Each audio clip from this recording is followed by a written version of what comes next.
IEEE Transactions on Haptics has a new podcast format that is designed to keep you informed about topics in haptics while you're on the go by providing a brief summary of the articles in each issue. This podcast gives an overview of the 11 articles found in the 2013 January through March issue.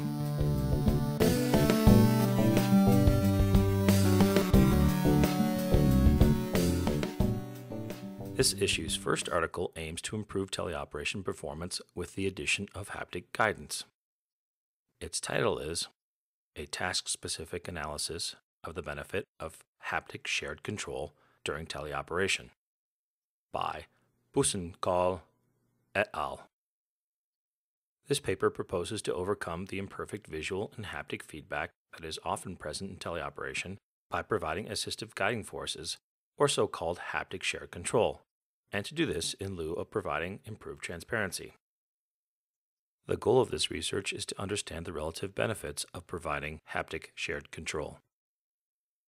This paper presents a human factors experiment to evaluate the relative benefit of improving transparency versus the introduction of haptic shared control.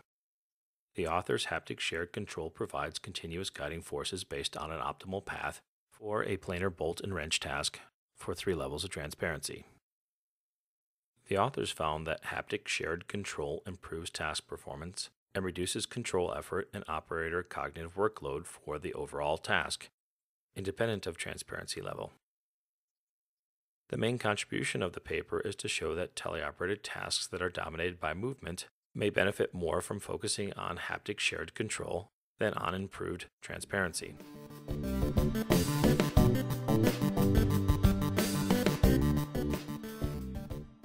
The next article aims to improve one's seated posture through the use of an instrumented chair along with visual or vibrotactile feedback. Its title is Comparison of Visual and Vibrotactile Feedback Methods for Seated Posture Guidance by Zheng and Morrell. This paper presents a novel posture guidance office chair and compares the effectiveness of seated posture guidance using visual and vibrotactile feedback. The goal of this research is to understand whether visual or haptic feedback is best for maintaining a desired posture while performing a specific office task. 2 experiments are conducted utilizing the author's posture sensing and feedback chair. The first experiment determines how well users can comply with visual and vibrotactile feedback guidance. The second experiment conducts a dual task cognitive workload assessment under visual and vibrotactile feedback conditions while typing. The author's results show that there is no significant difference between their vibrotactile and visual feedback methods in terms of their ability to support posture compliance. However, both methods disrupted the typing task, with vibrotactile cues leading to the greatest performance decrements in its present form. The main contribution of the paper is in the presentation of results comparing visual and vibrotactile means for providing seated posture guidance.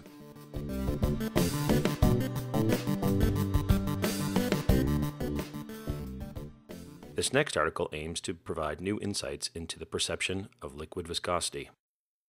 Its title is Haptic Discrimination and Matching of Viscosity by Bachmann-Tiste et al.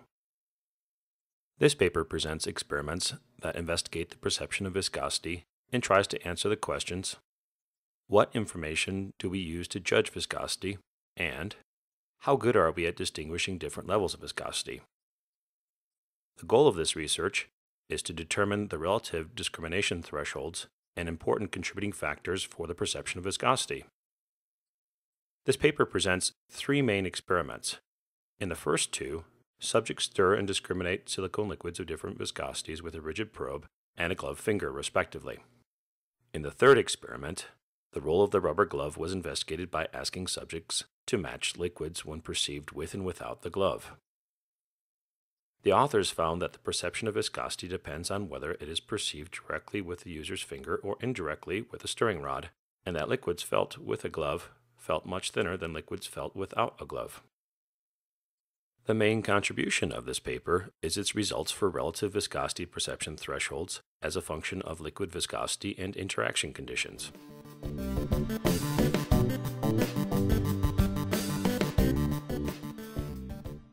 This next article aims to improve multimodal navigation environments through the use of haptic feedback. Its title is Haptic Feedback for Enhancing Realism of Walking Simulations by Turquette et al. This paper presents several experiments to investigate the role of plantar vibrotactile feedback in enhancing the realism of walking experiments in multimodal virtual environments. The goal of this work was to evaluate the role of high-bandwidth vibrotactile actuators embedded in shoes to simulate the haptic sensation of walking on different ground materials such as snow, sand, or forest underbrush. During the use of the interactive system, the participants physically walked, whereas during the use of the non-interactive system, the locomotion was simulated while subjects were sitting on a chair. In both configurations, subjects were exposed to auditory and audio-visual stimuli presented with and without haptic feedback. They were asked to compare their experience while interacting with the system involving the haptic feedback with when the haptic feedback was not provided. The main contribution of this paper is in the new perceptual result for navigation in virtual environments, showing that foot haptic feedback enhances the realism of simulations for both interactive and non-interactive scenarios. Their findings can be applied to enhance physical navigation in multimodal virtual environments, such as playing a video game or to enhance a user experience of watching a movie.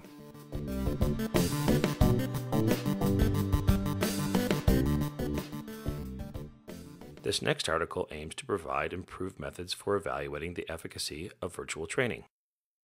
Its title is Human Performance Measures for Interactive Haptic Audio-Visual Interfaces by Jia et al. This paper introduces a novel human performance evaluation technique designed to assess human user capability during virtual training. The goal of this research is to better understand the ability of training systems to achieve effective system design and use. The presented method draws on the user-centered design and evaluation paradigm as the basis to assess how well a virtual training system facilitates user performance and conceptual understanding, and draws on theories of cognitive, skill-based, and affective learning outcomes. The authors present a study that investigates how well users learn, perform, adapt to, and perceive their haptically enabled virtual environments for sensory motor skill training. The main contribution of the paper is a demonstrated method for obtaining valuable multimodal information for accurate and comprehensive evaluation of virtual training system efficacy. The presented method is particularly useful for training in the medical, manufacturing, and aerospace fields, which require employees to deal with visually and haptically complex scenarios and to extract relevant information quickly and reliably.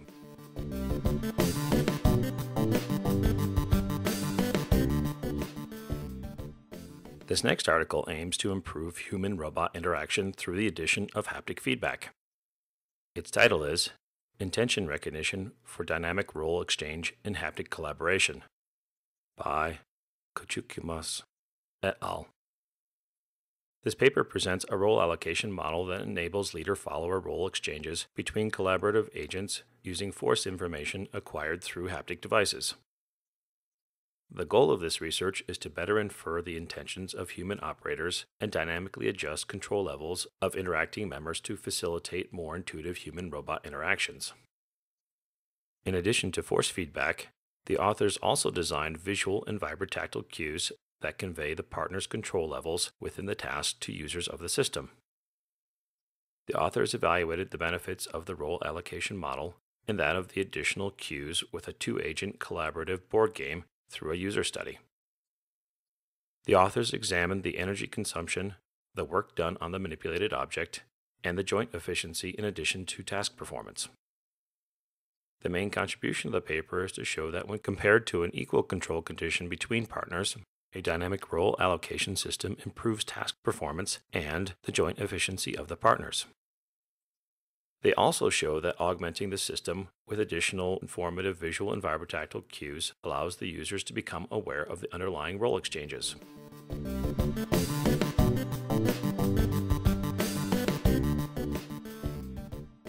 This next article provides a review of the literature on the perception of textures.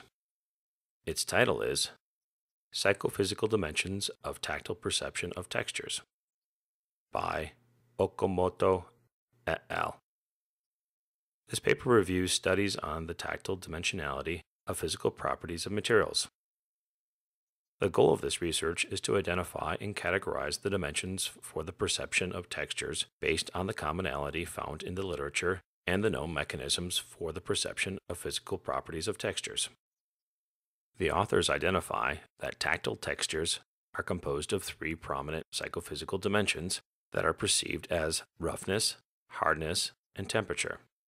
They also find that the roughness dimension may be further divided based on its scale, and that friction properties also factor into the perception of textures. The main contribution of this paper is to categorize the psychophysical dimensionality of the tactile perception of textures into 5 dimensions of macroscale and fine roughness, temperature, hardness, and friction. The authors also summarize experimental methods for quantifying these tactile dimensions and their associated limitations.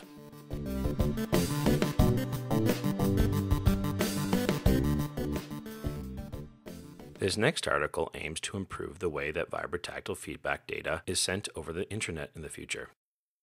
Its title is Lossy Data Compression of Vibrotactile Material-like Textures by Okamoto and Yamada. This paper presents methods for compressing data size for representing vibrotactile material-like textures such as wood or leather. The authors use techniques borrowed from the data compression of music and images, along with exploiting the perceptual limits of human touch. The goal of this research is to achieve significant data compression without any significant loss in quality of the vibrotactile fidelity. The authors reduced the data size for representing vibrotactile material-like textures by quantizing the amplitude spectra of the vibrotactile textures in 14 steps and truncating data beneath a shifted perceptual threshold curve. This results in data reduction to 10 to 20% of its original size without any noticeable quality deterioration. The main contribution of the paper is a new compression algorithm for conveying material-like textures over the internet.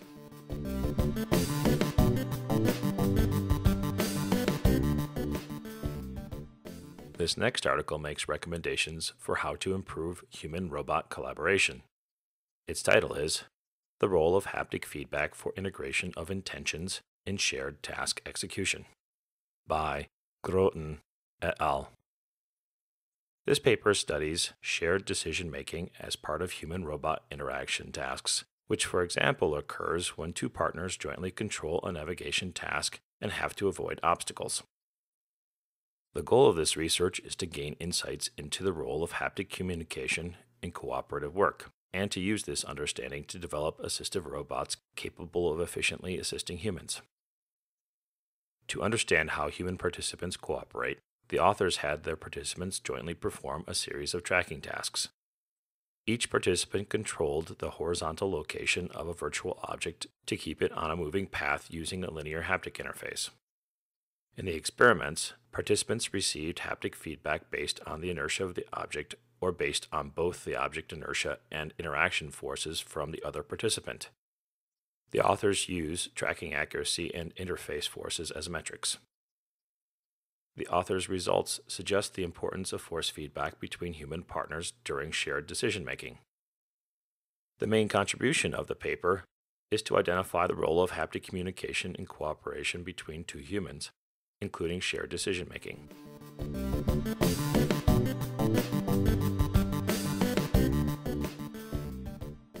This next article aims to improve the display of virtual hand models.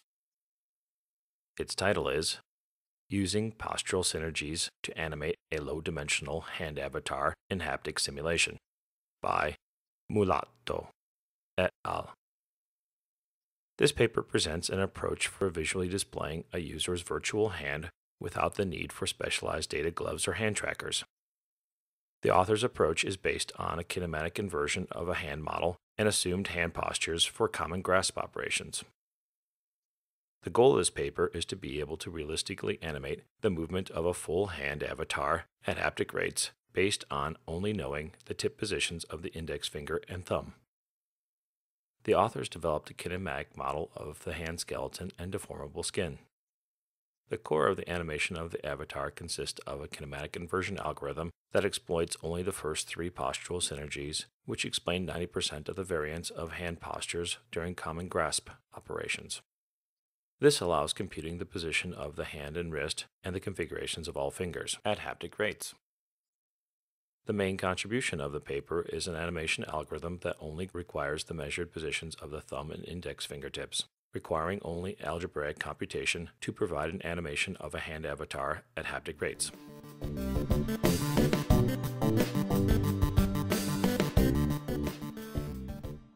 This issue's last article aims to recreate the sensations of touching water through vibration feedback. Its title is Vibrotactile Rendering of Splashing Fluids by Sirio et al. This paper presents a method for portraying vibrotactile feedback for solid fluid interaction, such as experienced when walking through a water puddle. The goal of the research is to provide vibration feedback based on established fluid sound rendering. This paper presents the use of bubble-based vibration models to convey splashing liquid interaction sensations to users without requiring additional kinesthetic cues, which can be cumbersome and expensive. Since the author's approach is based on a fluid sound model, they can also generate acoustic feedback to provide a multimodal experience when combined with previous work. The main contribution of this paper is a new algorithm which permits the computation of vibrotactile feedback from interaction with fluids. The authors also assessed the level of engagement and believability of their system in a user study.